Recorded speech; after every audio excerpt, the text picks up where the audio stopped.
7월 7일 말씀의 실제입니다. 부활이 핵심입니다.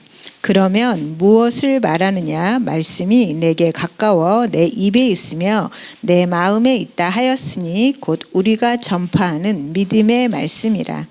내가 만일 내 입으로 예수를 주라 시인하며 또 하나님께서 그를 죽은 자 가운데서 살리신 것을 내 마음에 믿으면 구원을 받으리라.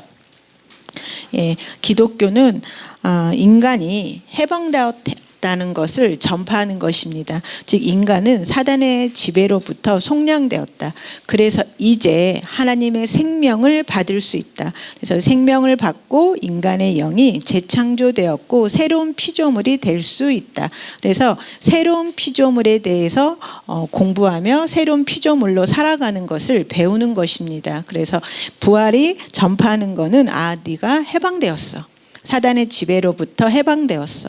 사단이 이제까지 두려움이나 정죄함이나 열등감으로 너를 끌고 다녔는데 그걸로부터 해방되었고 그 다음에 이제 새 생명을 받을 수 있어. 그래서 이 새 생명으로 살아가는 거야. 이게 기독교의 핵심입니다. 그래서 기독교는 예수 그리스도의 죽음이 아닌 부활에서 시작됩니다. 그래서 기독교는 새 생명을 받는 것이기 때문에 죽음이 중요한 것이 아니라 바로 부활에서 시작하는 것입니다. 그렇다고 예수 그리스도의 죽음이 중요하지 않다는 뜻은 아닙니다. 죽음이 없다면 부활도 없기 때문입니다. 부활을 믿는다면 죽음도 확실히 믿는 것입니다. 그러나 중요한 것은 부활을 믿는 것입니다. 즉 부활을 믿는다는 것은 결국은 우리의 영이 재창조되었다는 것입니다. 우리의 영이 하나님과 같은 신성한 존재로 다시 태어난 것입니다. 그래서 우리의 영이 초자연적인 존재이며 신성한 존재이며 그래서 이제까지 인간으로서의 삶은 끝났고 새로운 삶의 시작이라는 것을 아는 것입니다. 그래서 부활이 우리에게 새로운 생명을 주었습니다. 여러분의 영이 재창조되었다는 것입니다. 여러분의 영이 의가 되었습니다. 육신에서 말하는 그런 사람이 아니라 바로 말씀에서 말한 나는 바로 의라는 것입니다. 그래서 정체성이 회복될 때 결국은 우리의 모든 문제는 해결되는 것입니다. 그래서 사도행전 13장 33절은 말합니다. 곧 하나님이 예수를 일으키사 우리 자녀들에게 이 약속을 이루게 하셨다 함이라. 시편 2째 편에 기록한 바와 같이 너는 내 아들이라. 오늘 너를 낳았다 하셨고 이는 베들레헴에서의 탄생을 말하는 것이 아니라 부활 시의 재탄생을 뜻합니다. 예수님은 죽은 자 가운데서 먼저 나신 분입니다. 예수님께서 우리의 영에 바로 우리의 모든 죄가 예수님의 영에 얹어졌고 모든 질병이 얹어졌으며 우리와 동일시 되셨습니다. 즉 죽음이라는 본성에 동일시 되셔서 바로 예수님이 영적으로 죽으셨습니다. 그런 예수님은 영적으로 죽은 자 가운데서 가장 먼저 태어나신 분입니다. 그래서 예수님은 죽은 자 가운데서 먼저 나신 분입니다. 즉 영적인 죽음에서 가장 먼저 나오신 분이라는 뜻입니다. 이 말은 존재가 바뀌었다는 말입니다. 예수님은 우리와 같이 죄인으로 죽으셨지만 지옥에서 가장 먼저 의로우신 분으로 새로운 종족으로 일어나신 것입니다.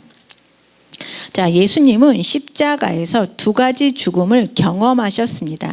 우리의 죄가 예수님께 얹어지고 예수님이 아버지로부터 분리되셨을 때 그분은 먼저 영적으로 죽으셨습니다. 예수님은 십자가에서 나의 하나님 어찌하여 나를 버리셨나이까 라며 크게 소리치셨습니다. 그 일이 일어나자 예수님은 육신적으로 죽는 일이 가능해졌습니다. 예수님이 죄가 되시자 죄 자체가 되시자 바로 예수님은 영적으로 죽으셨고 육신적으로도 죽을 수 있다고 말하고 있습니다. 예수님은 죽으셨고 이제 영으로 지옥에 가셨습니다. 우리가 지옥에 갔어야 했기 때문입니다. 예수님은 우리를 대신하여 지옥에 가셨습니다. 그래서 우리는 이제 지옥에 갈 필요가 없는 것입니다. 그러나 예수님은 사람들의 죄를 담당한 의로운 분이셨습니다. 성경은 지옥에서 사단과 모든 어둠의 귀신들이 예수님을 굴복시키려고 어떻게 씨름했는지 보여줍니다. 예수님은 우리의 모든 죄와 질병을 가지고서 죄인으로서 지옥에 가셨고, 지옥에서 우리 대신 모든 고통을 당하신 후에 바로 가장 먼저 생명으로, 의인으로 다시 태어나신 후에 바로 이제 사단을 정복하셨습니다. 그러나 예수님은 통치자들과 권세들을 무력화하여 드러내어 구경거리로 삼으셨습니다. 지옥에서 일어난 일입니다. 사단은 무력화되었습니다. 사단은 패배했습니다. 예수님은 사단과 어둠의 마귀들을 공개적으로 물리치고 사망과 음부에서 승리하여 나오셨습니다. 성경은 예수님이 부활하셨을 때 의로우셨다고 말합니다. 부활은 그 표적이었습니다. 부활 때의 재탄생에는 죄도 정죄도 없음을 의미합니다. 부활하셨을 때, 재창조되셨을 때 하나님께서 어떻게 재창조하셨냐라는 것입니다. 바로 어떠한 정죄도 죄도 없음을 의미하는 의로 탄생되신 것입니다.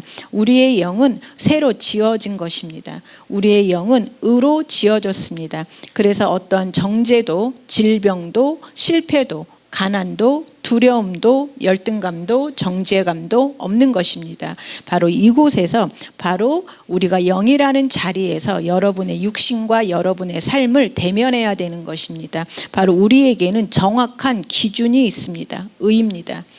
우리에게 기준이 없을 때 불안합니다. 어떤 생각이 옳은지 틀린지. 하지만 성경은 정확한 기준입니다. 우리의 영이 재창조되었다라는 것, 우리의 영이 의가 되었다는 것입니다. 여러분을 정죄하는 것은 바로 여러분의 생각이지 하나님이, 예수님이 정죄하지 않으십니다. 바로 여러분의 생각이 여러분을 정죄할 뿐입니다. 자, 죄의 싹은 예수님의 죽음으로 치러졌고 새로운 생명으로 예수님의 부활은 우리를 의롭게 했습니다. 예수님은 우리의 범죄함 때문에 내줌이 되셨고 우리 대신 고난을 당하셨고, 그래서 우리는 의롭게 되었습니다. 따라서 오늘날 예수님이 자신의 죄를 위해 죽으셨고 자신의 의를 위해 다시 살아나셨음을 믿는 자는 누구든지 새 생명으로 들어와 새로운 피조물이 됩니다. 그러므로 우리가 그의 죽으심과 합하여 세례를 받음으로 그와 함께 장사되었나니 이는 아버지의 영광으로 말미암아 그리스도를 죽은 자 가운데서 살리심과 같이 우리로 또한 새 생명 가운데서 행하게 하려 함이라. 우리는 바로 새로운 피조물의 삶으로 시작하는 것입니다. 과거를 회개하고 용서하고 그런 것이 아니라 우리가 누구인지를 알고, 그럼 의인은 어떻게 사는지, 죄가 주관할 수 없는 존재이며 다스리는 존재이며 하나님과 하나 된 존재라는 걸 알고서 내 삶에서 하나씩 하나씩 나타내는 것입니다. 그래서 우리에게는 과거가 없습니다. 자, 함께 기도하겠습니다. 사랑하는 아버지, 우리에게 영생으로 의롭게 하신 그리스도의 영광스러운 부활에 감사드립니다. 나는 예수님이 사단과 흑암의 세력을 이기시고 나를 대신하여 죽음과 음부를 이기신 영광스러운 승리를 인식합니다. 이제 나는 그분과 함께 승리, 권세, 다스림의 자리로 일으켜졌습니다.